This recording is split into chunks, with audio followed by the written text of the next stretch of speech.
Hi, welcome to Phoenix English. My name is Omid, and today I want to talk to you about English. Now, I know that you think English is a very confusing language, and you're right, it's a very confusing language. Many students have come to me and said, but I check in a dictionary, and this is what it means. And I say, yes, but there are several meanings in a dictionary. Which one did you choose? And everybody looks at me and going, well, the one it says in a dictionary. Little hint for all of you studying English.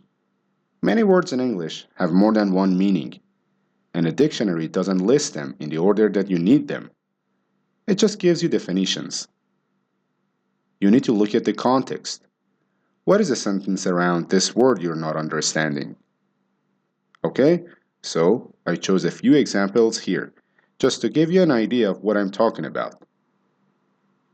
So, I think all of you know this word, wear. You wear clothes. You wear a tie. You wear glasses. So most of you think this is a verb about clothes. Okay? Did you know that this can also be a noun? Now, the noun wear and the verb wear have absolutely no relationship. The noun wear, although it can also be used as a verb, basically means to make less, to make more weak. Okay? For example, if you put a lot of friction, if you rub something a long time, the material will become less and less. So for example, look at my jeans. Okay, if I do this many times, eventually my knee area will wear. And then, when this area is worn, there will be a hole here. And then these jeans will have so much wear that I won't be able to wear them in public. People will laugh at me, and that's not good. Now, usually we talk about wear and tear. Okay, this is the use of materials. Now, for example, if you have anything with moving parts, your car, for example, you drive, you drive, you drive, you drive, eventually things start to break and fall apart. Why? Because of the wear on the parts. Metal rubbing against metal. The metal becomes less, becomes weak. Okay, so that's wear. I think everybody knows this word. Meet. You're gonna meet your friends. You're gonna meet for drinks. Okay, great. Did you know that this word can also be a noun? You're thinking, meet? A noun? It can't be. But it can. Okay, when, for example, recently you have seen the Olympics. The Olympics is the biggest swim meet in the world. It's the biggest gymnastics meet in the world. The biggest track and field meet in the world. A meet basically means an event. And usually we are talking about a sports event. But meet as a verb also has other meanings besides meet someone. You can meet expectations. Your boss wants you to be able to do this much work in a week, let's say. If you can meet expectations, means you can finish all that work that your boss wants you to do, right? Nothing to do with other people, has to do with the work. You're meeting expectations, you're meeting deadlines, etc. Mean. Now, most of you, I think, know this word. You think it means mean, like not nice as an adjective. This word can also be a noun. Now, I'm shocking you, I know. But what does mean as a noun? Well, for example, some of you are going to be taking the IELTS exam. You have a reading score, a listening score, a speaking score, and a writing score. The universities, they want to see your mean score. What does that mean? It basically means your average. If you take all the four scores, the mean is where these come in the middle, in the average. So you have to be careful to use this as an adjective, sometimes as a noun. So someone says, have you taken the IELTS exam? Yes. What was the mean? Oh, it was 7. Congratulations, you're going to university. Next, make.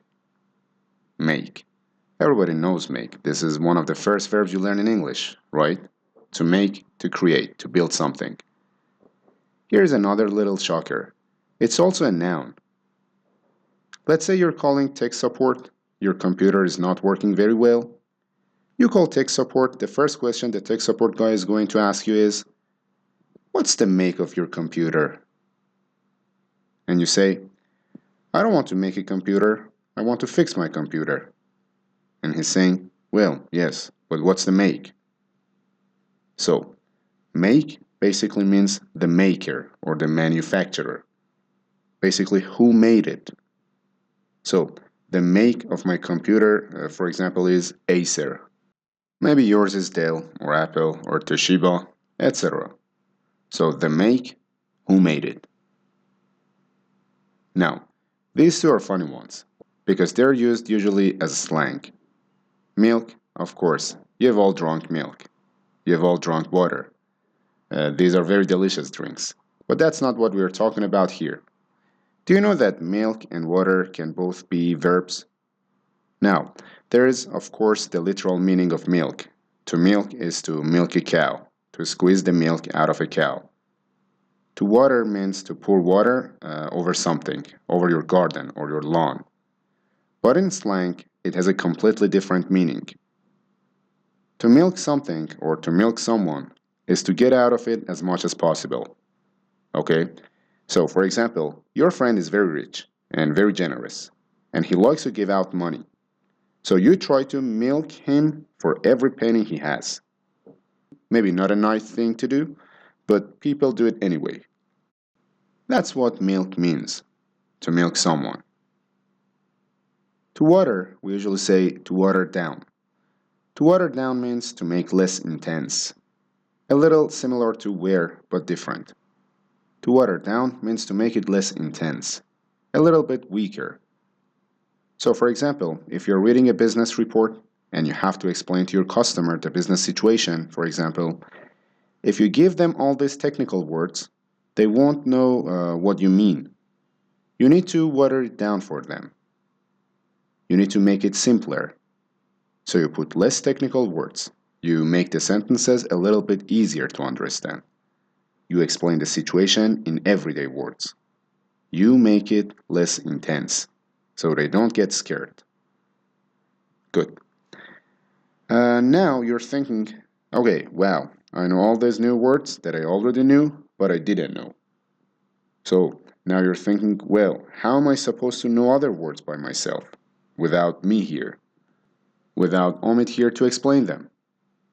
Use context. And of course, use your dictionary. If you look at your dictionary, all of these meanings are there. The thing is, don't take the first meaning a dictionary gives you, because maybe it's not the one you need. Look at the context. What is around the word? What is the situation the word is being used in? And then look for something in a dictionary that matches that context. And that's how you will improve your English. Okay? You can subscribe to my YouTube channel for more English videos like this. I'll see you next time. Thank you.